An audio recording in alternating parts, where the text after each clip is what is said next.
They probably just left him there, the janitor muttered, sweeping under the food court chairs, watching the old man with the navy cap sit alone at a table set for two.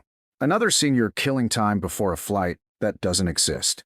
Nobody questioned it, just like nobody questioned the single worn duffel bag beside him, or the neatly pressed tan slacks paired with polished brown Oxfords that hadn't seen dirt in years.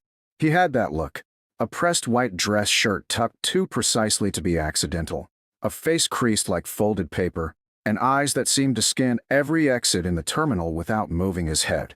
A name patch stitched crookedly onto his cap read W. Delaney, 11th Airborne. But to most, he was just another quiet relic in the way of busy lives and overpriced coffee. It wasn't until after he boarded his flight that someone from the USO table wandered by the empty seat and noticed the envelope he'd left behind, addressed simply, "For whoever wonders why." And inside were medals that looked more museum than memory, folded citations, and a personal letter, signed and penned by a general whose name now adorns buildings. But that part comes later.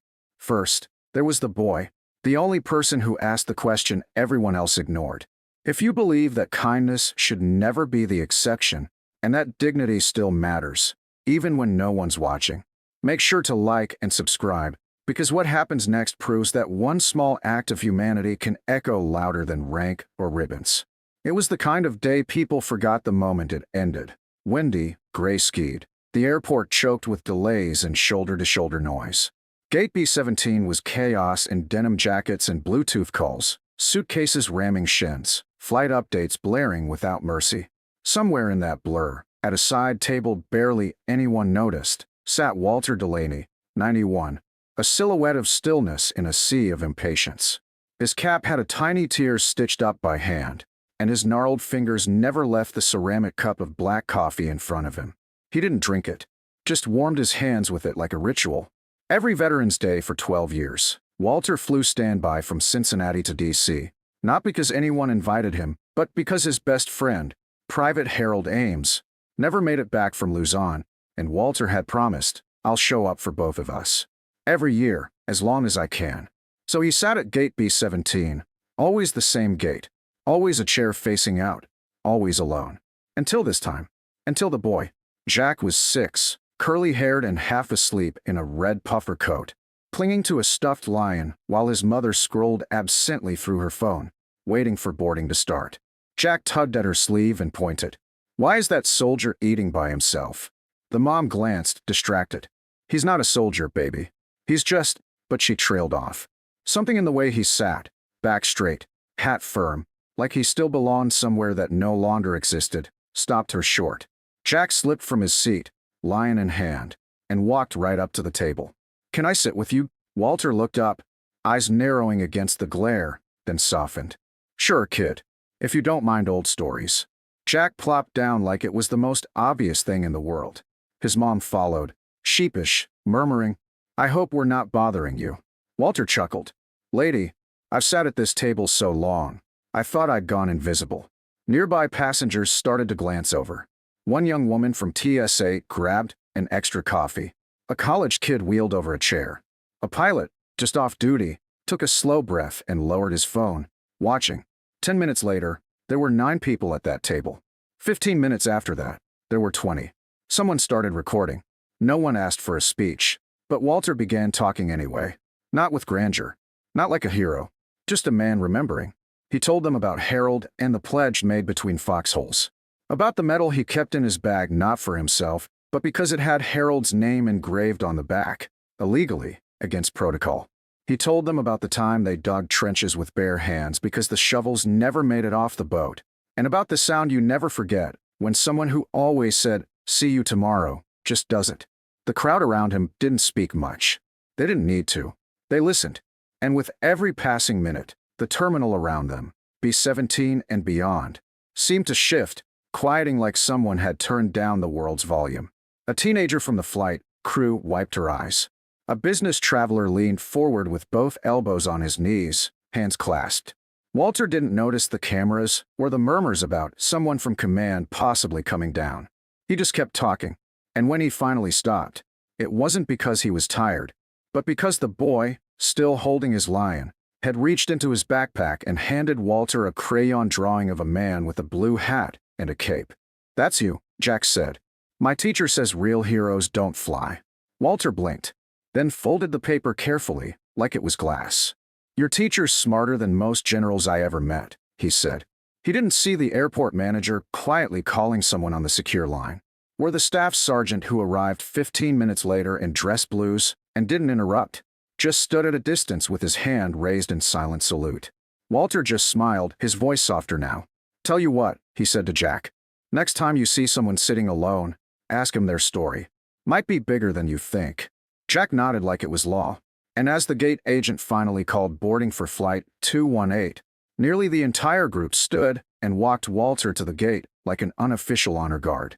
He boarded slowly, with help, but paused at the door. "Turn back. Next year," he said quietly, "same seat.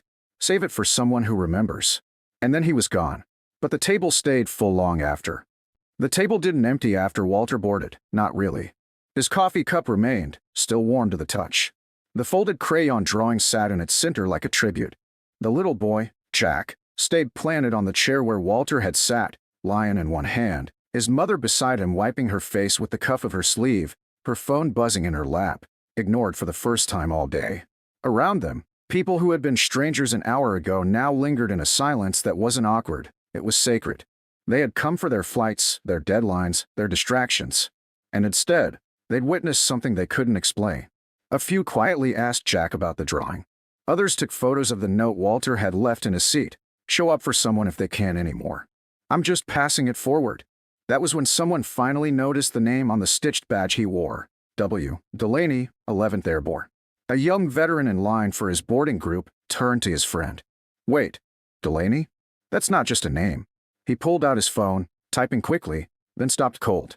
"Dude, that's Sergeant Major Walter Delaney, 11th Airborne Pathfinder Company. This guy trained recon teams before Vietnam even heated up. He was in Luzon, Okinawa. He practically wrote half the damn manual." His voice dropped into a whisper. "He's a legend."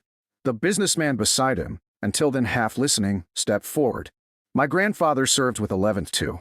He used to mention a Walt, who got him through a jungle ambush. Always said he owed his life to him." The kid looked up. "You think it's the same guy?" The man's voice cracked. "I think it has to be." A few seats away, one of the airport security officers who had passed Walter by earlier, now quietly texted his supervisor. Another, one of the gate agents, walked over to the USO table and whispered something. 10 minutes later, 3 Marines in uniform showed up on standby orders. They didn't ask questions. They stood quietly by the table and watched the drawing like it was a folded flag. Phones began lighting up, not with outrage, but reverence. Passengers started sharing the photo of Walter's empty seat. Veteran sat alone. A child sat beside him. Then we all did. The image, raw and unfiltered, began to spread across social media. No hashtags, no fancy captions. Just a moment. And somehow, that was enough. A producer from a local news affiliate saw it during her layover. She had missed her connection earlier and was furious until she saw the image. She put her coffee down, walked straight to the gate, and asked if anyone knew who the man was. The answer, not yet. But he's someone. The footage of the gathering hadn't gone unnoticed either. Airport security had flagged it briefly as an unauthorized congregation, but when a higher-up reviewed it and saw a 6-year-old boy holding hands with a 91-year-old veteran and a pilot in tears nearby, the report was deleted quietly, replaced with a single sticky note. "Let this breathe." Back in the terminal, people still gathered around Gate B-17, not to board, but to listen, to share what little they knew of Walter's name, or to reflect on what had just happened. The flight crew that had boarded with Walter sent a message from the cabin. "Passenger Delaney requests no fanfare. Just that we all remember the name Harold Ames." That name was quickly written on the whiteboard at the USO station. "In memory of Harold Ames, fallen brother of Walter Delaney." People added flowers. One woman added her father's dog tags. Another laid down a folded handkerchief and whispered, "For my uncle." Then the man in the blazer returned, the businessman who had first recognized the name. He stood at the table and placed his phone down, playing a tinny recording from an old tape, his grandfather's voice, retelling a story of how Walt Delaney, who everyone thought was just quiet and gruff, pulled 4 wounded guys through enemy fire with nothing but a shovel and a belt. The entire table fell silent. Someone whispered, "He never said a word about that." Another added, "They usually don't." And that's when the gate agent returned from the operations room with a piece of paper in her hand and a trembling smile on her face. Flight control confirmed. Walter's flight has landed. He's already been escorted to the terminal in D.C. But she held up the sheet. A Colonel Langston is en route to meet him. Apparently, he's not just a veteran. He's a classified asset listed as Delta 7 retired. Whatever that means, it's above my clearance level. The crowd blinked. People murmured. "Wait, that Walter?" A military retiree whispered. Delta 7 were Cold War-level strategic consultants. Ghost operators. And he was sitting here, with a paper cup of coffee, and nobody said a word. Another said, her voice catching. Until that kid did. Jack, now curled against his mother's side, sleepy and unaware of what he'd started, stirred slightly. His mom kissed the top of his head, whispering, "You did good, baby." You saw him. That afternoon, the gate became something more. Not a departure point. A shrine. People who had never spoken a word to each other now traded names of their own fathers, mothers, cousins, all the veterans they had lost or never truly knew. The table filled again, not with people this time, but with meaning, with memory, with a story no one planned, but no one could walk past now. A janitor stopped nearby, leaned on his mop, and nodded toward the boy. "Funny," he muttered. "That kid did what no briefing, no banner, no speech ever could." The gate agent heard him and smiled. And we all sat down. A second coffee was placed on the table, black, untouched, still warm. And somewhere, 30,000 feet above the clouds, a 91-year-old man with a notebook on his lap smiled softly as a young lieutenant beside him leaned in and whispered, "Sir, they're talking about you." Walter Delaney didn't answer. He just looked out the window and traced Harold's name with his finger on the condensation. "It's about time," he whispered. "They saw us, brother." Finally. By the time Walter Delaney's flight touched back down the following year, Gate B-17 didn't look the same anymore. Not to him, and not to the hundreds who had made a tradition out of showing up without being asked. It began quietly. No banner, no brass band, just a table left empty by the window, 2 chairs instead of 1, and a small sign resting on the tray that read, "Reserved for the promise that was kept." Walter hadn't planned to return this time. His knees barely held together, his breathing slower now. But a letter from the airport manager, handwritten, had arrived 2 weeks before Veterans Day. "This gate still remembers," it said. "You told us to save the seat." So he packed the same duffel bag, clipped the same name patch to his cap, and took the same window seat he always requested, whispering, "Thanks, Harold," as the plane touched down. But this time, something was different. When he stepped into the terminal, shuffling slowly with the help of a cane carved with the 11th Airborne insignia, the applause began, soft at first, like a ripple. Not rehearsed, just real. A TSA officer at the checkpoint saluted. A small crowd had gathered, some in uniform, others in airline polos, a few with small American flags tucked into backpacks. And in the center of it all stood Jack, now 7, with a brand new drawing in his hands. "You came back," Jack grinned. "Like you said." Walter grinned back. "A promise is a promise." The crowd made space. Someone wheeled over a fresh cup of coffee, black, just how he took it. Another handed him the crayon sketch, 2 figures side by side, one short, one tall, both with cakes this time. Walter folded it gently and slipped it into his chest pocket. "You gave me my own psychic," he told Jack. "Every hero needs one," the boy replied. That morning, no one moved to their gates. No one rushed flights. Gate B-17 had become something sacred, part chapel, part memory, part lesson. Walter sat at the table, and again, strangers began to join. Not just out of curiosity now, but out of reverence. One woman handed him a photograph of her father, who served in Korea. A young man in dress blues knelt down and simply said, "I'm here because of men like you." An older couple who had seen the viral video from the year before whispered, "We drove 3 hours just to be here." Someone strummed a quiet guitar in the background. No words, just chords that filled the spaces between silences. A reporter arrived, uninvited, but welcomed. She asked Walter if he had anything to say. He thought for a long time before answering. "I never wanted attention," he said. "I just didn't want him, Harold, to be forgotten. And now, I think he's finally been seen." The reporter asked if she could take a picture. Walter agreed, but only if Jack was in it too. "He started all this," he said. I was just sitting here. That photo would later be printed in the Washington Post under the headline, "The Boy Who Sat Down." And beneath it, a quote in bold. "We all wait for heroes. Sometimes, they're already sitting there. Sometimes, it takes a child to notice." Later that afternoon, as the crowd began to thin and flights resumed, a woman from the airline's executive team approached Walter. She handed him a box, small, velvet-lined. "This was mailed here," she explained. "It was left anonymously, but it's addressed to you." Inside was a medal, not one he recognized, but one clearly new, etched with the symbol of the 11th Airborne and inscribed, "For quiet service," that echoed loudly. A note inside read, "From those who were shaped by your silence." Walter didn't speak. He just held it, blinking more than usual. That night, he boarded his return flight. Jack waved from the gate. "Same seat next year," he called.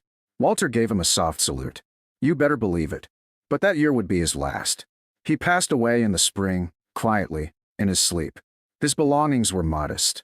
The duffel bag, the cap, the cane, and a folder full of drawings, all signed Jack. At Gate B-17, when November rolled around again, the airport didn't issue a press release. They didn't hold a ceremony. They did something better. They kept the table. They left 2 seats. They poured a black coffee, and they added a plaque under the window, beside a frame holding Jack's original drawing.